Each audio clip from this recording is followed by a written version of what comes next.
ভারতে ইলিশ রপ্তানির সিদ্ধান্তে নাখোশ মৎস্য উপদেষ্টা ফরিদা আক্তার। দায় চাপালেন বাণিজ্য মন্ত্রণালয়ের ওপর। বলেন, আপত্তি সত্ত্বেও রপ্তানির অনুমোদন দেওয়া হয়েছে।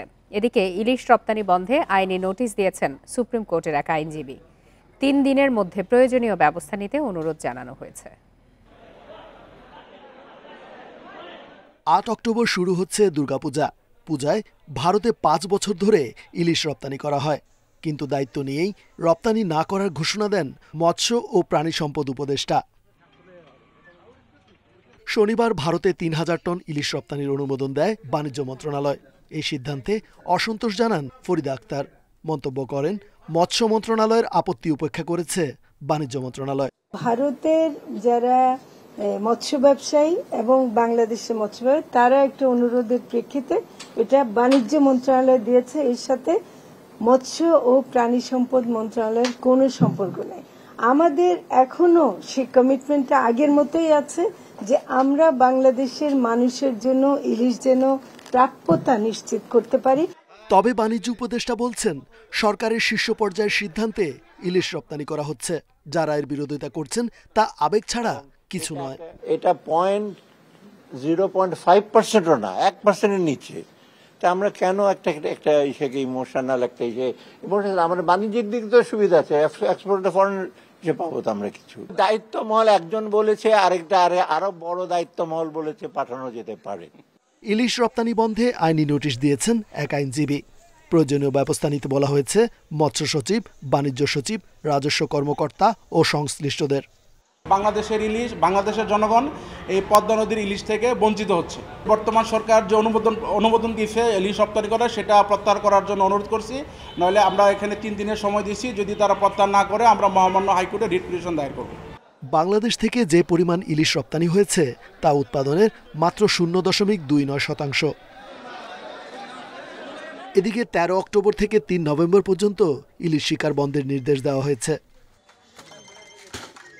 রেজওয়ানুল হক, ইন্ডিপেন্ডেন্ট নিউজ, ঢাকা। বিএনপির সঙ্গে আরও ইতিবাচক সম্পর্ক চায় ভারত, জানিয়েছেন বিএনপি মহাসচিব মির্জা ফখরুল ইসলাম আলমগীর।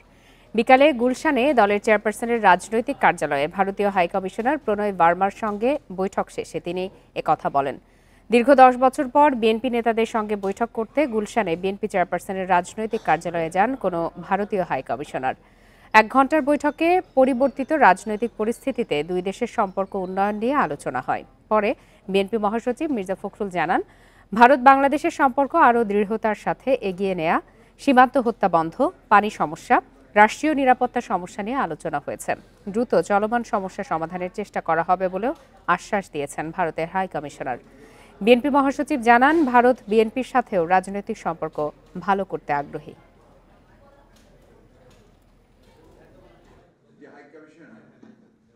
বাংলাদেশের সঙ্গে তারা সম্পর্ক আরো দৃঢ় করতে চান। আমাদের সঙ্গেও তারা তাদের দেশের রাজনৈতিক দলগুলোর যে সম্পর্ক সেটা দৃঢ় করতে চান, এই অবস্থা তারা তৈরি করছেন। এবং এই সম্পর্কের মধ্যে আরো কি করে সুস্থতা, আরো পজিটিভিটি কি করে নিয়ে আসা যায় সেই বিষয়টার উপরে তারা কাজ করতে আগ্রহী। জুলাই আন্দোলনে আহতদের চিকিৎসা দিতে ঢাকায় এসেছে চীনের 10 সদস্যের মেডিকেল টিম। দুপুরে শাহজালাল বিমানবন্দরে তাদের স্বাগত জানান চীনের রাষ্ট্রদূত ইয়াও ওয়েন। এ সময় তিনি বলেন, প্রধান উপদেষ্টার অনুরোধে ঢাকায় এসেছে চিকিৎসক দল। প্রয়োজন হলে গুরুতর আহতদের চীনে নিয়ে চিকিৎসা দেয়া হবে। জুলাই আগস্টের গণ অভ্যুত্থানে আহত হাজারো ছাত্র জনতা হাসপাতালে চিকিৎসা নিচ্ছেন। অনেকের শরীরে এখনো আটকে আছে বুলেট, কেউ হারিয়েছেন পা, কেউ চোখ। এমন গুরুতর আহতদের উন্নত চিকিৎসায় চীনের সহায়তা চায় অন্তর্বর্তী সরকার। এতে সাড়া দিয়ে ঢাকায় এসেছে চীনের ন্যাশনাল হেলথ কমিশনের 10 জন। আন্দোলনে আহত ছাত্র জনতার উন্নত চিকিৎসার জন্য চীনের সহায়তা চেয়েছেন প্রধান উপদেষ্টা। বাংলাদেশের এই সংকটে আমরা পাশে থাকতে চাই। বন্ধুত্বের স্মারক হিসেবেই জাতীয় জরুরি মেডিকেল টিম পাঠানো হয়েছে। এই উদ্যোগ অন্তর্বর্তী সরকারের প্রতি সমর্থনেরই অংশ। গুরুতর আহতদের প্রয়োজন হলে চীনে নিয়ে যাওয়া হবে বলে জানান মেডিকেল টিমের প্রধান। আমাদের দলটিতে অর্থোপেডিক্স, চোখ ও মেডিসিন বিশেষজ্ঞ ডাক্তার এবং দক্ষ নার্স রয়েছে। আহতদের জরুরি সেবা দেওয়া হবে, প্রয়োজনে গুরুতরদের চীনেও পাঠানো হবে। এরপর আরও চিকিৎসক এবং চিকিৎসা সরঞ্জাম আসবে বলে জানান চীনের রাষ্ট্রদূত। নাফিজাতুল্লাহ, ইন্ডিপেন্ডেন্ট নিউজ, ঢাকা। মিথ্যা ও হয়রানিমূলক মামলা প্রত্যাহারে মন্ত্রণালয় ও জেলা পর্যায়ে দুটি কমিটি গঠন করেছে সরকার।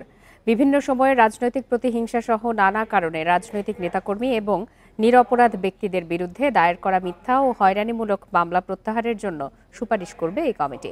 রবিবার দুপুরে স্বরাষ্ট্র মন্ত্রণালয়ের জননিরাপত্তা বিভাগের সিনিয়র সচিব মোহাম্মদ আব্দুল মোমেনের সই করা নির্দেশনায় একথা জানানো হয়।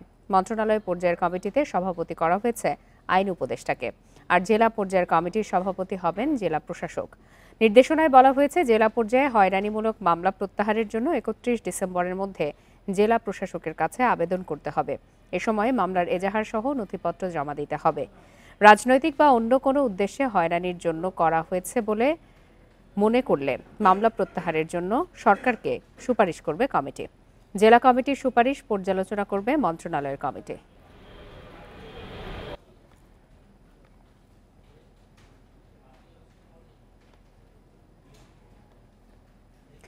এখন থেকে প্রতি বছর ডিসেম্বরের মধ্যে সরকারি কর্মকর্তা কর্মচারীদের সম্পদের হিসাব জমা দিতে হবে বলে জানিয়েছেন জনপ্রশাসন মন্ত্রণালয়ের সিনিয়র সচিব ডক্টর মোহাম্মদ মোখলেসুর রহমান। দুপুরে সচিবালয়ে ব্রিফিংয়ে তিনি একথা জানান। সরকারের সিদ্ধান্ত জানিয়ে সিনিয়র সচিব বলেন, সরকারি কর্মকর্তা কর্মচারীরা প্রতি বছর 31 ডিসেম্বরের মধ্যে তাদের সম্পদের হিসাব দেবেন। তবে চলতি বছর সম্পদের হিসাব দিতে হবে 30 নভেম্বরের মধ্যে। সিলযুক্ত খামে করে এই সম্পদের হিসাব প্রত্যেকের সংশ্লিষ্ট দপ্তরে জমা দিতে হবে। এই সিদ্ধান্তের মাধ্যমে 15 লাখ সরকারি কর্মচারীর সম্পদ নজরদারিতে আনা হচ্ছে। কেউ ভুল তথ্য জমা দিলে তাকে শাস্তির আওতায় আনা হবে বলেও জানান সচিব। সরকারি কর্মকর্তা কর্মচারীদের হিসাব নেয়ার ফলে দুর্নীতির লাগাম টানা সম্ভব হবে বলেও জানান মোখলেসুর রহমান। সম্পদ বিবরণী 31 ডিসেম্বরের মধ্যে জমা দিতে হবে প্রতি বছর। যেহেতু এই বছর আমাদের নতুন একটা বছর পাইনি, ভাঙা বছর, এই জন্য এই বছরেরটা 30 নভেম্বরের মধ্যে জমা দিতে হবে। এবং এটা কিভাবে জমা দিতে হবে? এটা সিলগালাকৃত খামে সংশ্লিষ্ট কর্তৃপক্ষের নিকট জমা দিতে হবে। আরও 3 অতিরিক্ত আইজি সহ 4 জন পুলিশ কর্মকর্তাকে বাধ্যতামূলক অবসরে পাঠিয়েছে সরকার। এছাড়া 4 ডিআইজি এবং 6 এসপি পদে রদবদল করা হয়েছে। রাষ্ট্রপতির আদেশে স্বরাষ্ট্র মন্ত্রণালয়ের জননিরাপত্তা বিভাগের আলাদা প্রজ্ঞাপনে এসব তথ্য জানানো হয়েছে। বরিশালে নতুন কমিশনার, রংপুর রেঞ্জে নতুন ডিআইজি এবং ঠাকুরগাঁও, কুড়িগ্রাম ও নোয়াখালীতে নতুন পুলিশ সুপার দেওয়া হয়েছে। ডিএমপির উপ পুলিশ কমিশনার আমিনুল ইসলাম রংপুর রেঞ্জের ডিআইজি হয়েছেন। পুলিশের অপরাধ তদন্ত বিভাগের উপ পুলিশ মহাপরিদর্শক শফিকুল ইসলামকে বরিশাল মহানগরের পুলিশ কমিশনার করা হয়েছে। এছাড়া খুলনা মেট্রোপলিটন পুলিশের উপ কমিশনার রিয়াজউদ্দিন আহমেদকে কুড়িগ্রামের এসপি হিসাবে বদলির আদেশ বাতিল করা হয়েছে। সেখানে দায়িত্ব পেয়েছেন বিশেষ শাখার এসপি মাহফুজুর রহমান। 112 দিন পর খুলল ঢাকা বিশ্ববিদ্যালয়। রবিবার সকাল থেকেই ক্যাম্পাসে ছাত্র শিক্ষকদের সরব উপস্থিতি দেখা যায়। সকালে সিনেট ভবন চত্বরে বৈষম্য বিরোধী আন্দোলনে নিহতদের স্মরণে নীরবতা পালন করে বিশ্ববিদ্যালয় প্রশাসন। এ সময় উপাচার্য বলেন, বিভিন্ন চ্যালেঞ্জ নিরসনে কাজ চলছে। ছাত্র শিক্ষকদের সরব উপস্থিতিতে আবারও প্রাণোচ্ছল ঢাকা বিশ্ববিদ্যালয় ক্যাম্পাস। কোটা সংস্কার আন্দোলনের কারণে 112 দিন বন্ধ থাকার পর শুরু হলো ঢাবির শ্রেণী কার্যক্রম। রোববার প্রথম দিনে কয়েকটি বিভাগে ক্লাস হয়। প্রায় 4 মাস পর ক্যাম্পাসে ফিরে নতুন স্বপ্ন এবং প্রত্যাশার কথা জানান শিক্ষার্থীরা। তাদের আশা, ক্লাস পরীক্ষার ক্ষতি যেন দ্রুতই পূরণ হয়। যেভাবে আমাদের 3 মাস সময় আমাদের ইউনিভার্সিটি লাইফ থেকে চলে গিয়েছে, তারা যেন 3 থেকে 4টা সেমিস্টারের মধ্যে এই 3 মাস সময়টা যেন পুষিয়ে নেয়। কোনো আধিপত্যবাদ যেন বিশ্ববিদ্যালয়ে ফিরে না আসে জানিয়ে অনেক শিক্ষার্থী ছাত্র রাজনীতি না থাকার পক্ষে মত দেন। ছাত্র রাজনীতি আমাদের স্টুডেন্টের কাছে কখনো কোনো সুফল বয়ে আনেনি। এই যে নতুন সমন্বয়ক রাজনীতি আবার চালু হইতেছে, এটা আমি ডিরেক্ট বলি যে এরকম কোনো কিছু করার প্রয়োজন নেই। তবে শিক্ষকরা বলছেন, ছাত্র রাজনীতির বিষয়টি পর্যালোচনা করা উচিত। যে একেবারে রাজনীতি শূন্য করে দেওয়ার যে মানে প্রক্রিয়া, সেটা পক্ষে আমরা নই। কারণ প্রত্যেক মানুষ মাত্রই রাজনৈতিক, তার চিন্তাভাবনা রাজনৈতিক, তার আচরণ রাজনৈতিক।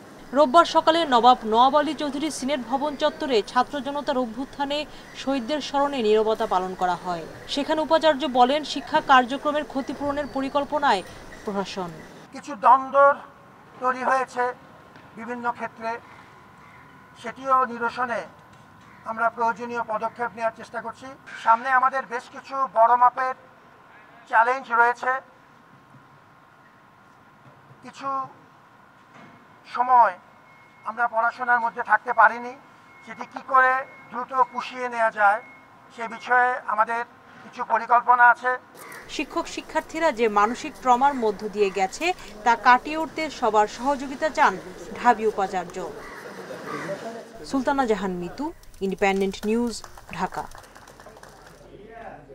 গুম, নির্যাতন ও মিথ্যা মামলার অভিযোগে আন্তর্জাতিক অপরাধ ট্রাইব্যুনালের সাবেক 6 র‍্যাব কর্মকর্তার বিরুদ্ধে অভিযোগ দায়ের করেছেন চিকিৎসক ইশরাত রফিক ঈশিতা। দুপুরে ট্রাইব্যুনালের চিফ প্রসিকিউটরের দপ্তরে লিখিত অভিযোগ দেন তিনি। এদিকে বৈষম্য বিরোধী আন্দোলনে নিহত এক চিকিৎসকের পরিবার শেখ হাসিনা সহ ৭১ জনের বিরুদ্ধে আরেকটি অভিযোগ দায়ের করেছেন।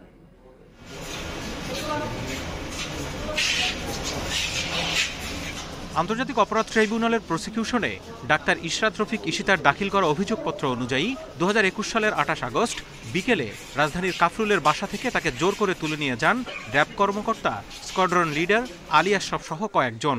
এরপর র‍্যাব সদর দপ্তরে ৫ দিন আটকে রেখে নির্যাতনের পর মাদক ও অবৈধ দ্রব্য সামনে রেখে ছবি তোলা হয় ঈশিতার।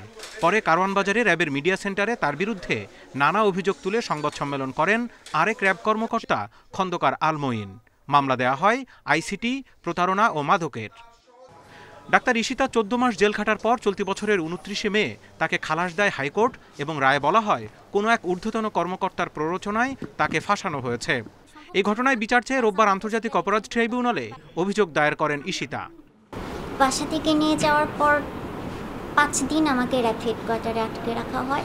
এরপর তারা নিজেরাই মানে তৈরি করেছে যেটা ইউনিফর্ম, আর তাদের তৈরি আরও কিছু ড্রেস ছিল, ব্লেজার, শুজ, এগুলো পরায় এবং এগুলো পরিয়ে ছবি তোলে। মাদক পাচারকারী দলের সাথে মানে আমাকে প্রেজেন্ট করা হয়েছে মাদক ব্যবসায়ী, তারপর ওখান থেকে অ্যারেস্ট করা হয়েছে 6 ওই দিনই মানে অ্যারেস্ট করে প্রেজেন্ট করা হয়েছে। চিফ প্রসিকিউটর জানান, কারো বিরুদ্ধে যৌক্তিক অভিযোগ থাকলে তা আমলে নেওয়া হচ্ছে। পুরো ঘটনা তদন্ত করে ব্যবস্থা নেবে ট্রাইব্যুনালের তদন্ত দল। ওনাকে যে গুম করে রাখা হয়েছে, যে সিক্রেটলি তাকে নিয়ে যে আইন বহির্ভূতভাবে গোপন কারাগারে আটক রাখা, এইটার ব্যাপারে কিন্তু আজকে এসেছেন, যেটা কখনো কোনো আদালতে এই বিষয়টি উত্থাপিত হয়নি। কিন্তু সেটা আবার এই ক্রাইমস এগেনস্ট হিউম্যানিটির মধ্যে পড়বে কিনা সেটা আগে যদি বাছাইয়ে বাদ পড়ে যায় তাহলে সাধারণ কোনো আদালতে এটা চলে যাবে। এদিকে বৈষম্য বিরোধী আন্দোলনে রাজধানীর উত্তরার আজমপুরে পুলিশের গুলিতে ডাক্তার সজীব সরকারের মৃত্যুর ঘটনায় সাবেক প্রধানমন্ত্রী শেখ হাসিনা সহ ৭১ জনের বিরুদ্ধে আন্তর্জাতিক অপরাধ ট্রাইব্যুনালে আরও একটি অভিযোগ দায়ের করেছে নিহতের পরিবার। Zahidul Bashar, independent news, Dhaka. মাজারে হামলার প্রতিবাদে ফকিরি গান ও ভাব আলোচনার অনুষ্ঠান হচ্ছে কেন্দ্রীয় শহীদ মিনারে। আমরা সরাসরি চলে যাচ্ছি সেখানে। আমরা তাদের বংশধর, তাদের পথে কবুল করো আল্লাহ, কবুল করো আল্লাহ, কবুল করো আল্লাহ, কবুল করো আল্লাহ।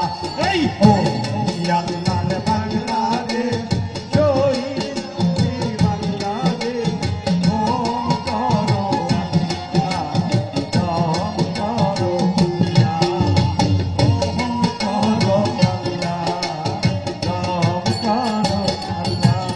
এই শাহজালালের বাংলাদেশ, শাহপরানের বাংলাদেশ, শাহজালালের বাংলাদেশ, শাহপরানের বাংলাদেশ, এই শাহ মখদুমের বাংলাদেশ, গোলাম কিবরিয়ার বাংলাদেশ,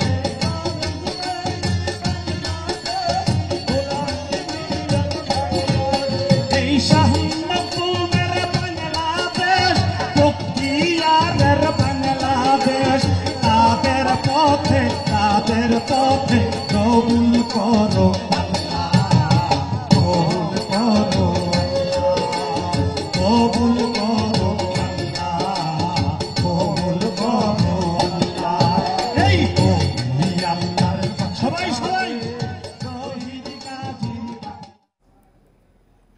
আমরা সরাসরি ছিলাম কেন্দ্রীয় শহীদ মিনারে। চলে যাচ্ছে পরের প্রসঙ্গে।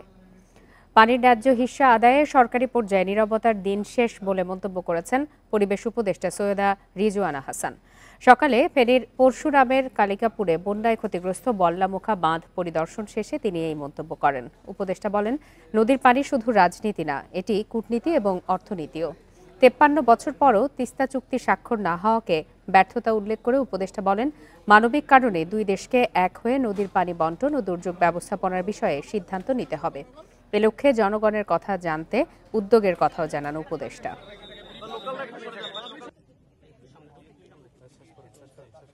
সরকারি পর্যায়ে যদি কোনো নীরবতা থেকে থাকতো, যদি কোনো নিষ্ক্রিয়তা থেকে থাকতো, সেই দিনটা শেষ হয়ে যেত। আর কিছু না হোক, অন্তত মানবিক কারণে দুইটা দেশকে এক জায়গায় এসে এই নদীর পানি ব্যবস্থাপনা এবং দুর্যোগ ব্যবস্থাপনার বিষয়ে সিদ্ধান্ত নিতে হবে। আজকে 53 বছর।